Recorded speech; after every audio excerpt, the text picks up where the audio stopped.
Jimmy!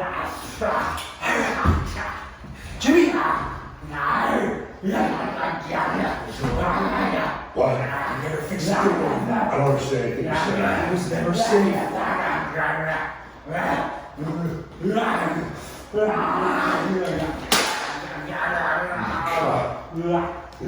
We need to get out of here. No! We need to get out of here! Zombies! Dad! We need to get out of here!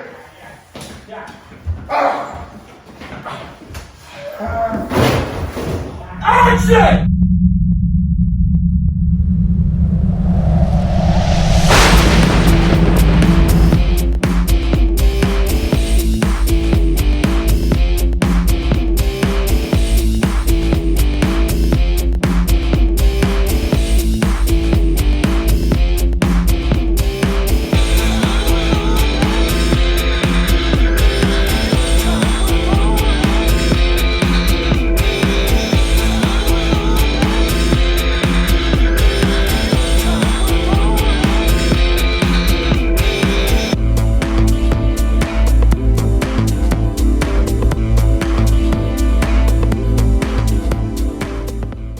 Hello, and welcome to another episode of Church's Hollywood Moments. Thank you for joining us again. Today's episode, we are going to look and take you behind the scenes for our film, The Amityville Uprising, which, when we were writing the script and creating the film, it was called The Amityville Rising. Unsure why we changed it from Rising to Uprising, but it's still fine for me. I had a ball making this film, kind of creating a new mythology of what could possibly happen with a chemical explosion, acid rain, and cadavers, and coming up with a new take on the zombie genre. This is my second attempt at zombie films. I've done Lazarus, Day of the Living Dead, some time ago, and wanted to tell another monster story. So as I stated in our last video, that when I had the opportunity to do my own Amityville trilogy with Amityville Harvest, Amityville Moon, and Amityville Uprising, I wanted to do something really cool and really different, kind of like the old Universal monsters, Dracula, Frankenstein, and the Wolfman. This being the Frankenstein aspect of it, bringing a film about the undead to the town of Amityville and what can happen with acid rain and zombies. Got me intrigued in making this movie. I got the chance to work with Mr. Noel Scott here, who does his own zombie makeup, and he's a great character actor, and he plays the role of Mel in our film. We also used soda effects again, Roy Kinnear, to bring all the zombies to life and everything else. And makeup effects is really crucial to me in telling a zombie story. I don't want the audience to ever be pulled out of something that just looks crazy, cheesy, or unrealistic. Zombie fans, horror fans deserve the best that they can get when they're interested and kind of invested their time in watching a film that you're creating. You want to give them that extra 100% in makeup and story, as well as telling a human interest story of all these character developments that you kind of start liking and getting attached to before something crucial would happen to them. It's crazy. To me, the best horror films are the ones with the characters that their dialogue is kind of based in real life. I had a blast filming this movie. One of the things that I think was most fun was seeing how the makeup process went down. So I had never been part of, I guess, a makeup process that was this in-depth before. So I would sit down and I was there for hours a few times, because if they need to do a lot of SFX makeup on you, I mean, you're there till the end. So you sit down and they glue, prosthetics, colored contacts, layers and layers and layers of powder. And then they pull out the airbrush spray paint machine and they start going over your skin, making veins, cover it with powder, veins, cover it with powder. And I am unrecognizable. If you look at the photos before and after, you could not even tell that it was me. Let me tell you, if I ever lose my phone, somebody is going to be very confused. They're going to be like, why is there a real life living zombie on this girl's phone? That's very terrifying. But it was really fun for me to see how it worked and to be part of that process. I was the guinea pig. So it was a great time for me. I had a blast. Also, it's fun on Tom's sets. I've worked with Tom before, and whenever you get to his set, you'll know that you will definitely know somebody, if not a whole handful of people, because he generally works with the same people over and over and over. So that's a blast too, because you know that when you walk in, you'll be greeted with familiar faces. I love this movie, especially around Halloween. I absolutely adore all horror movies, and to be part of a horror movie that has the name of the Amityville franchise is just something that I didn't think would ever happen. So that's really fun. Amityville has such a following. It's almost a legend that's lived on and on and on, and it will never die. Everybody knows and has heard of Amityville. So to be part of a title with Amityville in it, it's been really fun for me. I'm very grateful. One of the cool things about making this movie was making it with your family and friends again. We've done a little tribute to my parents, Chuck and May. We created a family restaurant, and actually associate producer Alexander Zurich Hunt plays May in the film, and I jumped in to play Chuck. Got to work with Erica Steele again and Bin Dang, as well as Philip Goldfine as my producers on the Amityville Uprising. This team, I can't ask for anything better. I've worked with these guys for many, many years, and it's been just something really cool and a fun experience. I try to get behind all my projects, as well. As you can see, I did the sound effects for one of the zombies in this film. It was pretty cool. Everything was hands-on with this project. Talent, the crew, everybody stepped up their game to make a great project, whether it's called Amityville Uprising or A Day in the Life of a Police Officer, Zombie-esque.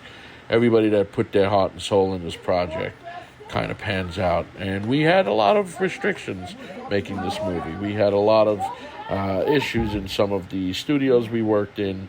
There was just certain things, but as filmmakers, you try to overcome them and tell the best story you can for the audience. And I think we did that with this project. I'm very, very proud of it. What about the kids? Come on. What about the victim's family? Hey, put your hands up! I didn't do shit! Detective. You people out of your minds! Comes to the police station to report his lost brother and just goes in on the wrong day. Being chosen for a role in this project has been a true honor. The process of bringing my characters to life, I actually played 2 in this film, but to bring them to life was a little challenging, but ultimately exhilarating due to the fake blood drying and almost causing a comical wardrobe malfunction, and how I ended up wearing 2 whiteout contacts in each eye, which really made seeing extra difficult. Each hurdle added to the excitement and authenticity of this role. I've always had a fascination with the horror genre, particularly zombies, finding a strange lure in the fear they evoke. The concept of being trapped in an apocalyptic scenario compounded by acid rain only heightened the terror and drew me deeper into these characters. I relished the opportunity to explore what it would truly be like to transform from a worried brother to a bloodthirsty zombie. I've had the unique honor of being part of the Amityville franchise and having the unique experience of being the Easter egg in all 3 films. It was such a pleasure working on Amityville Uprising. I've worked with Thomas Churchill on other projects, and it was the main reason that I wanted to do this one. He and I have such good rapport, and now friendship. The horror genre is such a fanatical fan base for horrors, the people that actually like horrors. So to make something for them is always fun to do. So, got a chance to work with my man Mike Ferguson, Michael Cervantes, Scott Rowe, and I had an awesome time. It was a lot of fun. Anytime I get a chance to go and shoot some guns, show off some guns, it's a lot of fun. So, and one of my favorite lines that I've gotten to do throughout my career was on this film, the now infamous, I think I just killed a dead guy. It was my first time working on the set with that crew. Everybody was a lot of fun to work with. Everybody was fantastic, professional. We got the shots. We got a lot of good shots. And I'm glad everybody's still loving and enjoying the film. I certainly did. And I look forward to doing my next project with my man Thomas Churchill. And I'm an actor, a character actor. Yeah, you can could say I don't mind being called that, because it gives me a chance to do a lot of different roles, such as like one of my idols is Dick Miller, how many things he did. So thinking of that in horror, and when I was like 14, I knew I wanted to be in horror movies, even as an extra being dead on a sidewalk. But I surpassed that. I'm now to the point where some directors just call me and ask me to read a script, and if I'm interested. Thomas Churchill, he fulfilled my ultimate dream of playing a regular guy who's a cop and then gets turned into a zombie and then gets killed again as a zombie cop. Oh my God, my mouth was watering when I read the script. Thank you again, Thomas Churchill.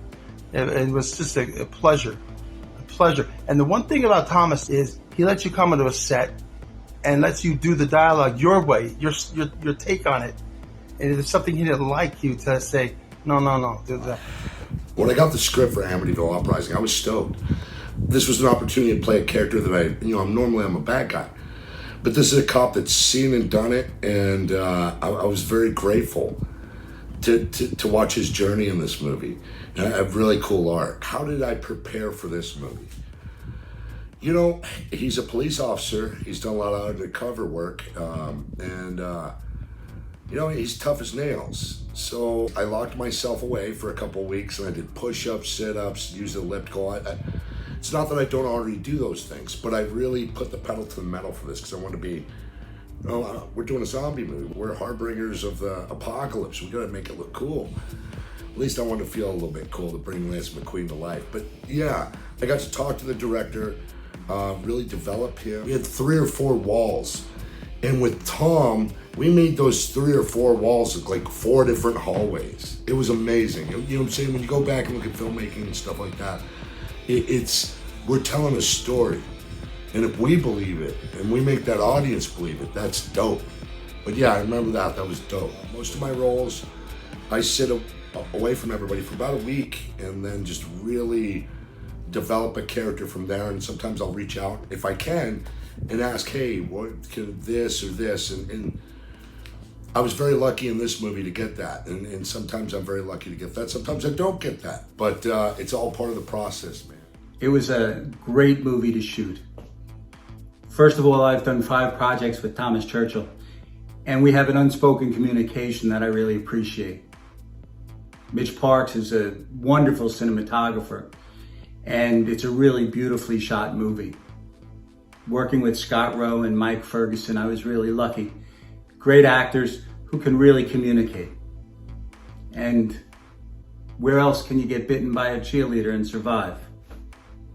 It's always great to do an old-fashioned zombie movie. The way I prepared for this was just to think of it as a regular movie, not a monster psycho movie, because I do get zombified in this movie. But that was just to be organic. It's not supposed to be like you expect to be a zombie. And it was fun shooting some of the acid rain shots because I get drenched in this so-called acid rain.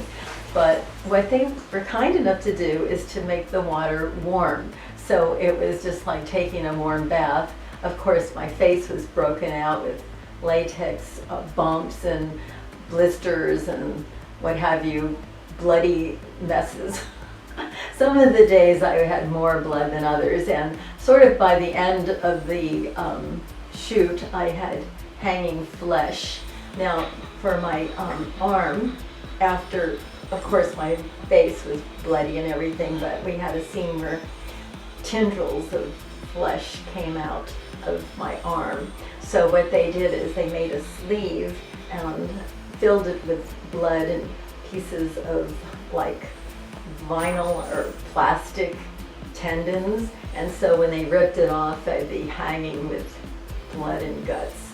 And so that was more fun too, except for, of course, I was getting, you know, like when you have a bath and your skin's all puckered because it's all wet, the longer it's wet. So all day long, this hand was kind of shriveled. I mean this arm, because I had all the wet, you know, blood inside.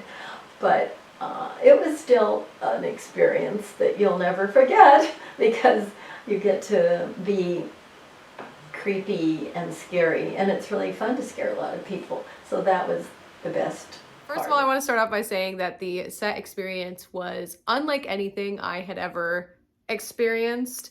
It was my first time on a set of this caliber, so I remember being extremely blown away by the professionalism of everybody that was working together to make such an incredible film. I was just lucky to be a part of that moment and seeing everybody and meeting everybody on set, working and making a movie. For my particular character, I played the dead dancer, so in one of my scenes, I had to lay completely still while my arm was used as a prop throughout the scene. I've played a dead body before, so I remember like really working on my breathing and making sure that it didn't look like I was breathing, because spoiler alert, I was dead. I really feel like I had to put a lot of back character work into it because I was dead on the table in the one scene, and then I also was in the closing scene coming out through the doors with blood gushing through my teeth, or fake blood, so don't freak out. But Action! Action! And action! It's always so easy working with Tom because you know that immediately whenever you get onto set, there won't be a bad mood. You won't be greeted with an attitude. You will be greeted with a hug if it wasn't 2020 and a smile.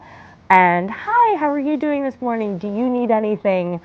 Yeah, just get something to eat and then get in the makeup chair. It's always a friendship and it's always a mutual respect. He's an actor's director. He's an actor's director. He's a actor's director. He's an actor's director. I think he's a good actor's director as far as, you know, letting the actor bloom, letting the actor find it, and not shutting out options before they hit the table. He saw me doing some of the producing things in my head, and I was looking at things. He pulled me aside and he said, "Focus, Alex. You need to focus right here. Forget about everything else around you and do this." And so he guided me through it, but I got through it quicker because he made me focus. We'll go above and beyond to make sure that you're comfortable at all times. I know for me, I wanted to just bang through the edit, get through it so me and him could sit together and have as much time as possible. And he told me, don't worry about the timing, don't worry about our calendar, just get it done, take as long as you need, and then we're gonna sit together. And me and him are both East Coast guys, so we naturally get along. We're not scared to say what we think, and we're both super creative people, so we actually work really well together. Every time I've worked with him, he says you're going to be leaving at a certain time, and he always gets you out when he says. This is very rare. Usually people aren't organized like that. They don't know what the next shot is, and they haven't planned it so well. I mean, they kind of know, but they're not really set up to know. But the whole, his whole crew is so used to being together that they're on the money. Thomas ran his ship and everybody did. They were so in sync with each other. They knew what each other was thinking. He was always smiling. With certain things, he made sure he got what he wanted, but he allowed you the opportunity to create in the sandbox. He likes to give a lot of freedom, and sometimes that's a little difficult to do, especially when the director's the writer. Sometimes they're married to their dialogue, but he's very open, willing to change. And because I've known him a long time and we've worked together on other projects, there's a sense of freedom I get to work with him.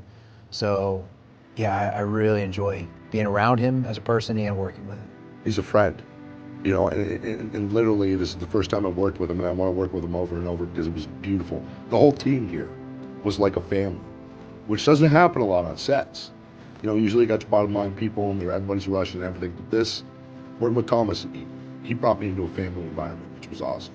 He not only allows you to grow as an actor, but he's such a great leader in that he's literally right there in the trenches with you, providing some of the best and most creative choices. It's been like 15 films working with Tom, or something like 12 or 15, or there's a number above 10 that it's been. But yeah, I mean, I've been working with Tom for over a decade now, so it's always fun to work on one of his projects. Good morning, Long Island! Toxic acid rain is on its way to Long Island. I'd say the rain has turned into a highly corrosive form of hydrochloric acid. I don't know the extent of what it can do. A contagious curse. Ma'am, I can assist you. Ma'am, please come back inside. It's raining.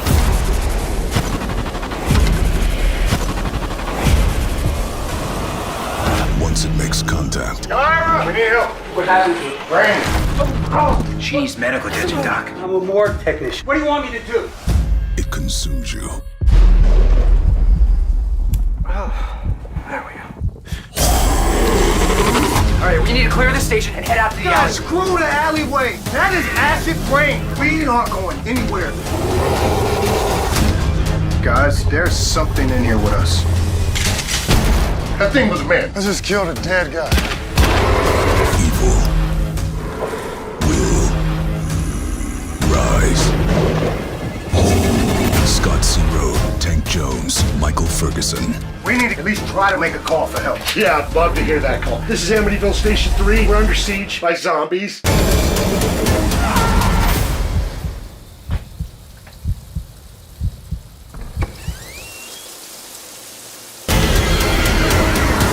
Amityville Uprising.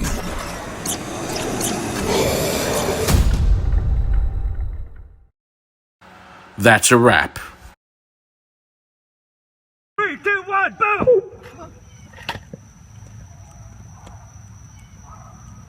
Stay, hold. Hold, don't move. Cut. Cut!